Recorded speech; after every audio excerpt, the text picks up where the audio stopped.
I thought I had the perfect life, a thriving security business, a beautiful fiancée, and a son I'd die for. The wedding was 3 days away when I accidentally overheard a conversation that shattered everything I believed about my family. What I discovered that night didn't just break my heart. It destroyed my entire world and left me questioning if anything in my life had ever been real. My name is Craig Patterson. I'm 47 years old, and until 2 months ago, I thought I had it all figured out. I run a security systems business here in Denver. Been installing and maintaining alarm systems for 15 years now. It's honest work, pays the bills, and gives me the satisfaction of knowing I'm helping people protect what matters to them. The irony of that statement isn't lost on me now. I've always been the kind of guy who believes in doing right by people. My dad taught me that a man's word is his bond, and I've lived by that principle my whole life. Maybe that's why what happened hit me so hard. When someone you trust completely betrays that trust, it doesn't just hurt, it shakes the very foundation of who you are. Michelle and I had been friends for over 12 years before anything romantic happened between us. We met through mutual friends at a backyard barbecue back in 2012. She was 38 then, had just gotten out of a messy relationship, and wasn't looking for anything serious. I was coming off my own divorce, caught my ex-wife cheating with her personal trainer, if you can believe that cliche, so I wasn't exactly jumping to get back into the dating scene either. What I liked about Michelle was how easy it was to talk to her. No games, no drama, just straight conversation. She worked as a medical receptionist at a family practice downtown, had her head on straight, seemed to have her priorities figured out. We'd grab coffee sometimes, catch a movie, nothing heavy. Just two people who'd been burned before, taking things slow and enjoying each other's company. For years, that's all it was, friendship. Pure and simple. I'd help her move apartments. She'd come to my company's holiday parties as my plus one when I needed someone to talk to who wasn't trying to sell me something. We had boundaries, and we respected them. Neither of us wanted to mess up a good thing by complicating it with romance. But life has a way of throwing curveballs when you least expect them. It was a Tuesday evening in March 2022 when everything shifted.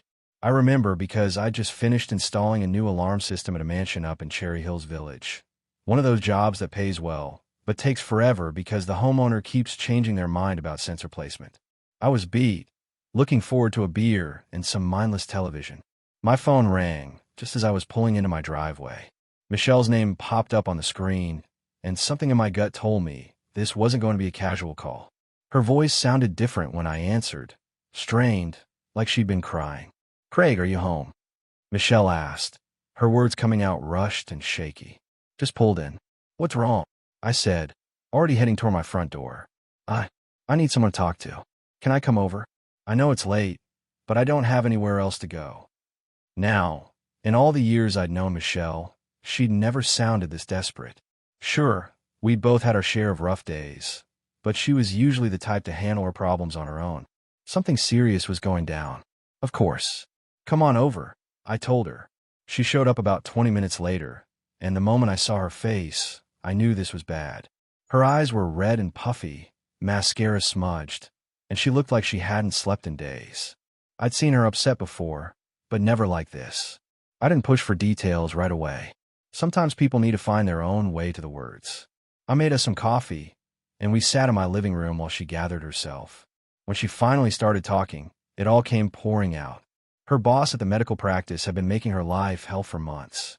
Sexual harassment disguised as mentoring, threats about her job security if she didn't play along, the whole disgusting playbook that predators use.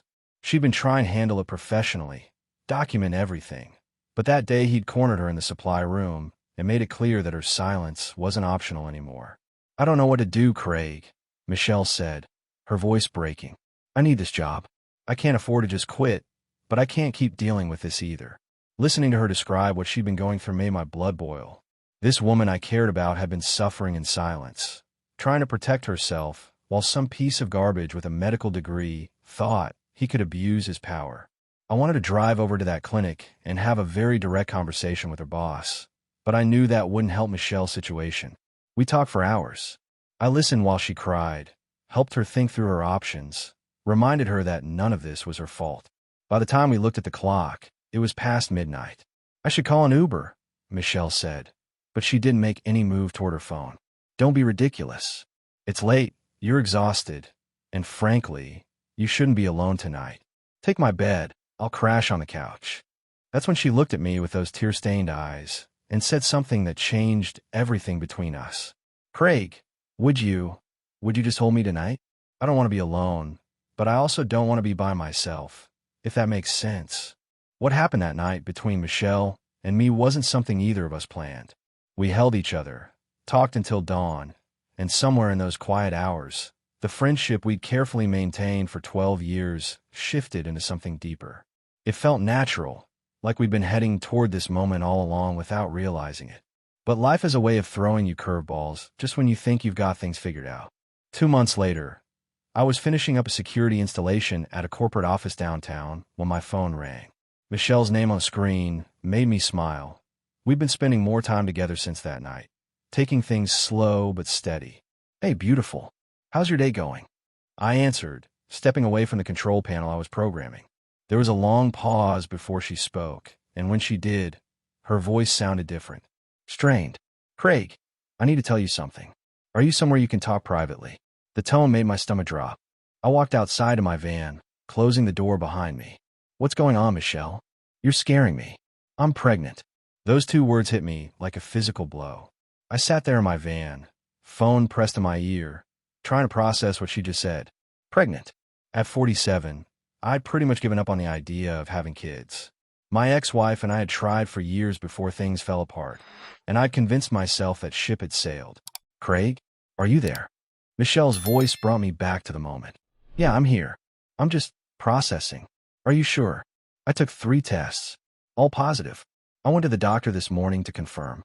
My mind was racing through a dozen different emotions at once.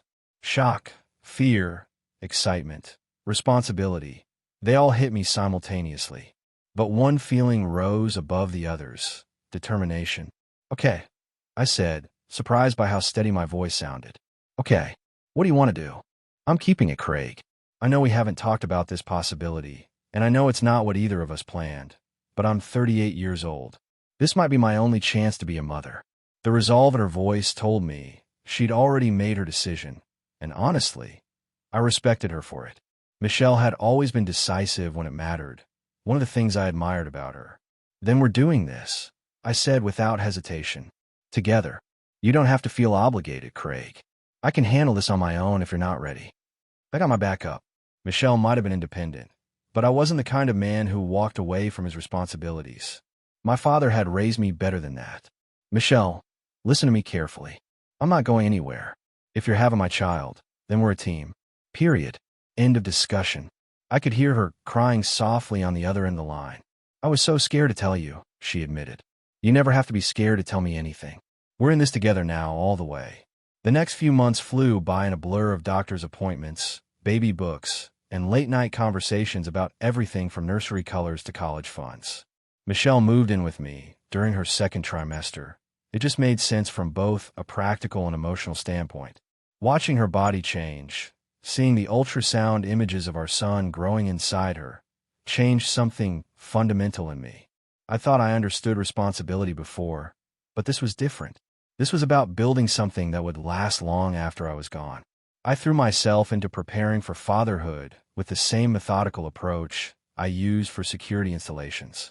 I read every parenting book I could get my hands on, baby-proofed the house, and started putting money aside for his future. At 47, I wasn't going to be one of those young dads who could chase their kid around the playground for hours, but I was going to be the kind of father who provided stability and security. You're going to wear out that crib by adjusting it so many times, Michelle said one evening, watching me check the assembly for the 3rd time that week. I want everything perfect for him, I replied, tightening another bolt. This little guy deserves the best start we can give him. Michelle smiled, rubbing her rounded belly. He's lucky to have you as a father, Craig. Not every man would have stepped up the way you did. When Jake was born on a snowy December morning, I understood what people meant when they talked about love at first sight. The moment the doctor placed that tiny, red-faced baby in my arms, something clicked into place inside me. This was my son, my responsibility, my legacy. Hello there, little man, I whispered to him as he gripped my finger with his impossibly small hand. I'm your dad, and I'm going to take care of you no matter what. Michelle was exhausted but glowing as she watched us together. "He looks like you," she said softly. I couldn't see much resemblance in that wrinkled little face, but I didn't care. He was ours, and that was all that mattered. The first year of Jake's life was the hardest and most rewarding time I'd ever experienced. Sleepless nights, diaper changes, teething, first steps, all of it was new territory for me, but I loved every minute of it. Even when I was running on 3 hours of sleep and my fourth cup of coffee, coming home to see Jake's face light up when I walked through the door made every challenge worth it. I expanded my business, taking on bigger contracts to ensure we had financial security. Michelle stayed home with Jake, and watching her bloom as a mother was almost as amazing as watching him grow and develop his own little personality. By Jake's first birthday, I knew exactly what I wanted to do next. Jake's first birthday party was a small affair. Just Michelle, her sister Karen, and a few close friends at our house. Watching my son smash cake in his face while everyone laughed and took pictures, I felt this overwhelming sense of completeness. This was my family, and I wanted to make it official. I've been thinking about proposing for months, but I wanted to do it right. At 47, I wasn't about to get down on one knee in some restaurant or make a big public spectacle. This was about Michelle and me, about the life we'd built together, about the future we were planning for Jake. The ring had been sitting in my sock drawer for 3 weeks. I'd spent more money on it than I'd ever spent on anything except my house and my truck. But Michelle deserved something special. She'd given me the greatest gift of my life, my son, and I wanted her to know how much that meant to me. 2 weeks after Jake's birthday, I found my moment. It was a quiet Sunday evening. Jake was down for the night, and Michelle was curled up on the couch reading one of her medical journals. She looked beautiful in the soft lamplight, completely relaxed and content. "Michelle," I said, sitting down beside her, "I need to ask you something." She looked up from her journal, smiling. "What's on your mind?"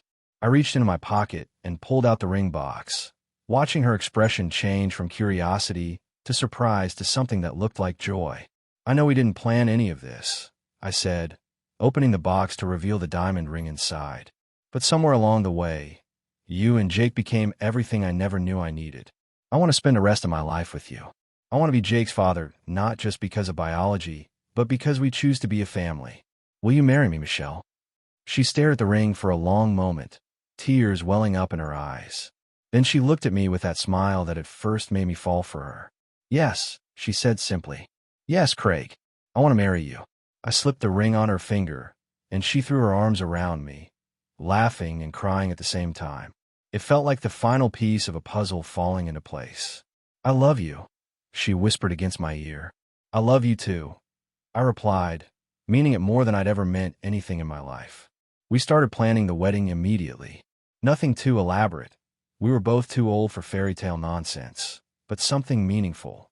We set the date for late spring, giving us time to plan properly, and for Jake to be old enough to toddle around at the reception. Michelle's sister Karen was thrilled to help with the planning, and honestly, having her around made the whole process easier. She had strong opinions about flowers and venues and catering, which took the pressure off me and Michelle to make decisions about things we didn't particularly care about. The months leading up to the wedding were some of the happiest of my life. Business was good, Jake was growing and developing his personality, and Michelle and I were building something solid together. I felt like I'd finally figured out what I was supposed to be doing with my life. Karen had been staying with us for 2 weeks to help with the final wedding preparations. She was a good house guest, helpful with Jake, pitched in with cooking and cleaning, and generally made herself useful without getting in the way. Having her around actually made everything easier. The wedding was just 3 days away, and I was feeling more confident than ever about the decision Michelle and I had made. We'd found our rhythm as a family, and making it official felt like the natural next step. That evening, I'd gone for my usual walk around the neighborhood. It was something I'd started doing after Jake was born, a way to clear my head and get some exercise after spending most of my day hunched over security panels and wiring. The fresh air and quiet time helped me think through problems and plan for the next day. When I got back to the house, I decided to use the back door instead of the front. No particular reason. Maybe I wanted to check on a garden Michelle had been working on, or maybe I just felt like changing my routine. Sometimes the smallest decisions end up changing everything. I was about to open the door when I heard voices from the kitchen. Michelle and Karen were talking, and something in their tone made me pause. They sounded serious, intense in a way that made me instinctively listen closer. "He's been incredible through all of this," Michelle was saying. "But I can't shake the feeling that I'm living a lie, Karen. He chose this life thinking Jake was his son. He deserves to know the truth." My blood turned to ice. I stood frozen on my own back porch, my hand halfway to the door handle, trying to process what I'd just heard. "Michelle, you can't tell him now," Karen replied, her voice urgent. "You're getting married in 3 days. Jake thinks of him as his father. Craig loves that boy like he's his own blood. What good would it do to destroy all of that? But what if he finds out some other way?" Michelle's voice was getting higher, more strained. "What if Jake gets sick and needs medical tests? What if someone from back then sees us together and says something? I accidentally heard what I never wanted him to know, and now I'm terrified he'll accidentally hear what I never meant for him to know." The words hit me like a physical blow. Jake wasn't my son. The child I'd been raising for almost 2 years, the boy I'd fallen in love with from the moment he was born, wasn't biologically mine. Michelle had let me believe I was his father for nearly 2 years, and she'd been planning to take that secret to her grave. I stood there in the darkness, my entire world shifting beneath my feet. Everything I thought I knew about my life, about my family, about the woman I was supposed to marry in 3 days, all of it was built on a lie. "He'll never find out," Michelle said finally. "And even if he did, it wouldn't change how much he loves Jake. Craig isn't the type of man who would abandon a child he's raised just because of genetics." "But shouldn't that be his choice to make?" Karen asked quietly. "It's too late for choices," Michelle replied. "We're a family now. Some truths are better left buried." I turned away from the door and walked back into the darkness, my mind reeling with the implications of what I'd just heard. I didn't sleep that night. I sat in my truck in the driveway until nearly 3 in the morning, trying to process what I'd overheard. When I finally went inside, I moved through the house like a ghost, checking on Jake in his crib, looking at Michelle sleeping peacefully in our bed, trying to reconcile the life I thought I was living with the truth I'd accidentally discovered. The next morning, I called in sick to work for the first time in over 2 years. Michelle assumed I was coming down with something and fussed over me, bringing me coffee and offering to reschedule some of the wedding preparations. The irony of her caring for me while hiding such a massive secret made my stomach turn. "I'm going to run some errands," I told her after breakfast. "Wedding stuff. Want to surprise you." She smiled and kissed my cheek. "You're so thoughtful, Craig. Jake and I are lucky to have you." The words that should have made me happy felt like daggers. I drove straight to the pharmacy and bought a paternity test kit, my hands shaking as I paid for it. The cashier was a kid who couldn't have been more than 19, and he looked at me with sympathy. "Everything okay, sir?" he asked. "Just need to be sure about something," I replied, which was probably the understatement of the century. Back home, I waited for my opportunity. Michelle had taken Jake to the pediatrician for his regular checkup, leaving me alone in the house with my thoughts and the test kit. I'd read the instructions a dozen times, but when the moment came, my hands were still trembling. Jake was napping when they returned, and I knew I had to act fast. I crept into his room, watching him sleep peacefully in his crib. He looked so innocent, so trusting. This child had been the center of my world for almost 2 years, and now I was about to find out if everything I believed about him was a lie.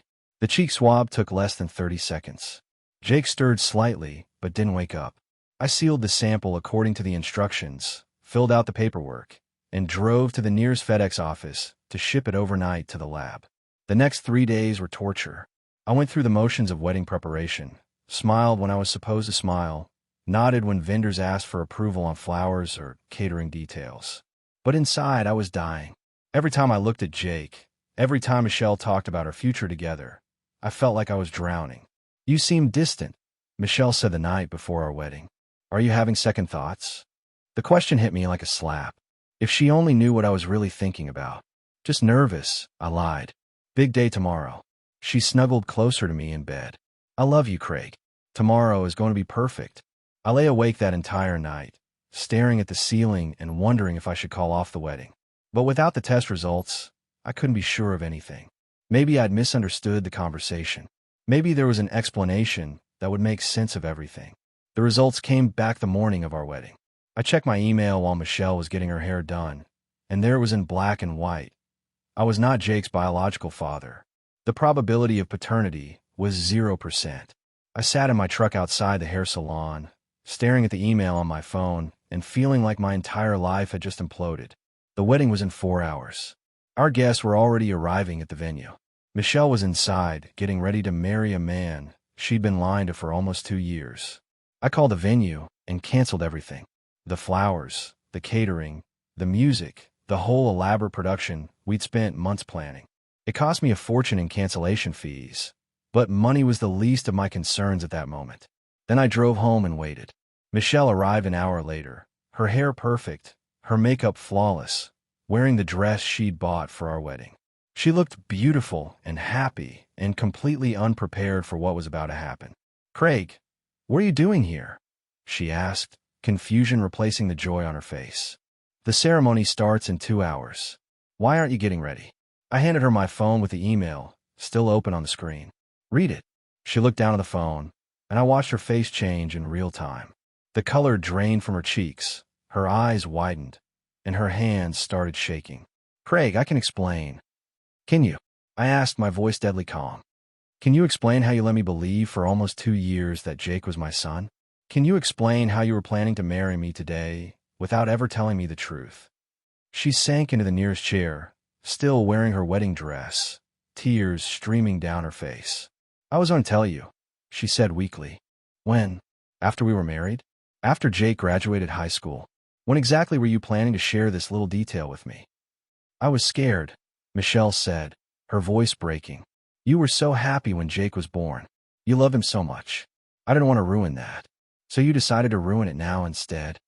I asked. "You decided to let me find out by accident the night before our wedding?" "You weren't supposed to hear that conversation," she said, looking up at me with desperate eyes. "No, I wasn't. Just like I wasn't supposed to know the truth about my own life, right? Just like I wasn't supposed to have a choice about whether I wanted to raise another man's child." Michelle stood up, her wedding dress rustling as she moved toward me. "But you love him, Craig. You've been his father in every way that matters. Does it really change anything?" That question broke something inside me. The rage I've been holding back for 3 days finally erupted. "Does it change anything?" I repeated, my voice rising. "Michelle, it changes everything. You took away my right to make an informed decision about my own life. You let me plan a future, invest my money, my time, my heart in something that was built on a lie." "But Jake needs you," she pleaded. "He thinks of you as his father." "And whose fault is that? You created this situation, Michelle. You let that little boy bond with me, knowing full well that I wasn't his father. You used my love for him to trap me in a relationship based on deception."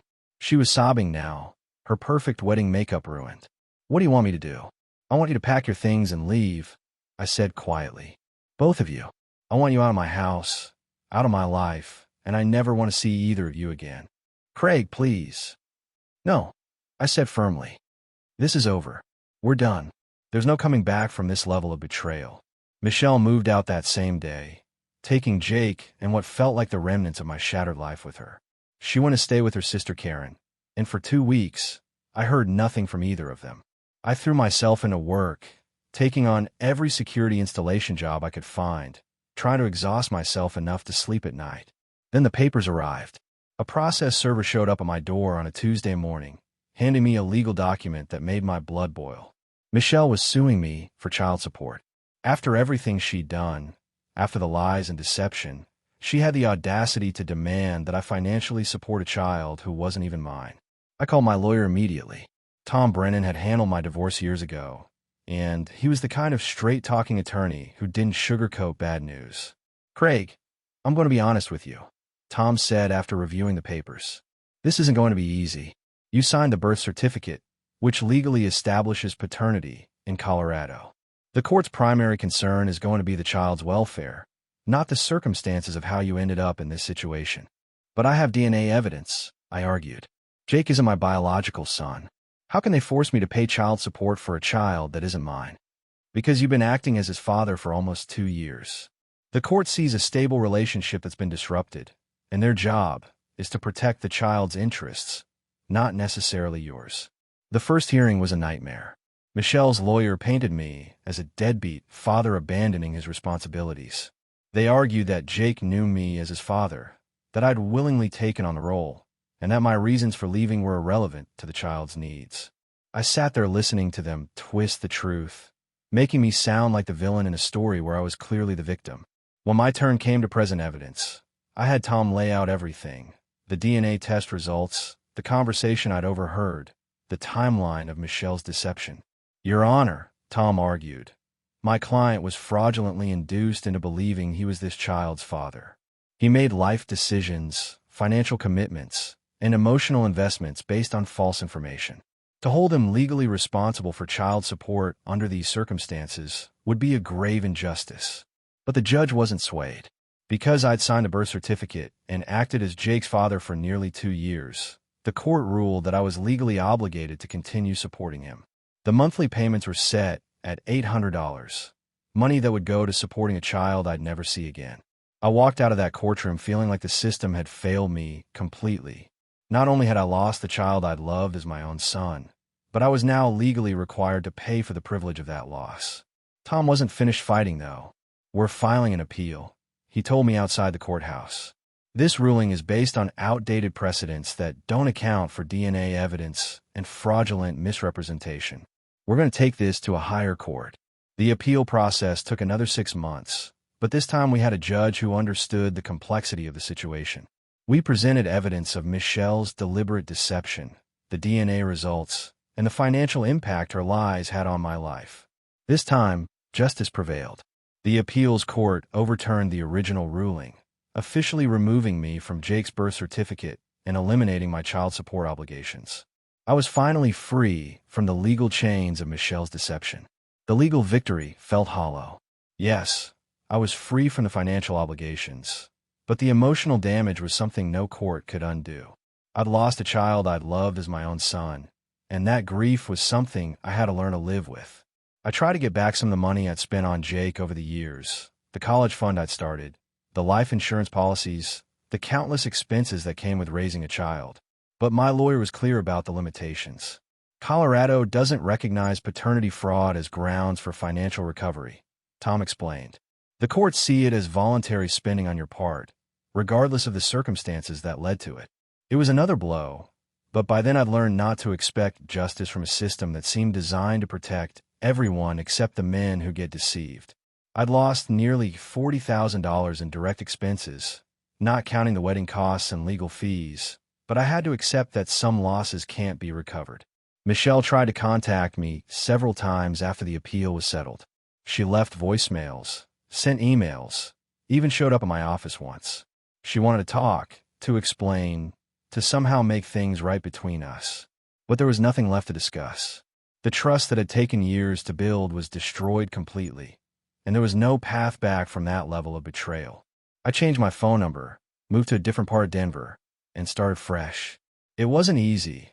I was 47 years old, starting over after having my entire life plan destroyed, but I was determined to rebuild on my own terms. The hardest part was learning to trust again. Michelle's deception had shaken my faith in my own judgment, made me question every relationship and every decision. But time has a way of healing even the deepest wounds, and slowly I began to find my footing again. I expanded my security business, hiring 2 additional technicians and taking on commercial contracts. Work became my refuge, the one area of my life where I felt completely in control.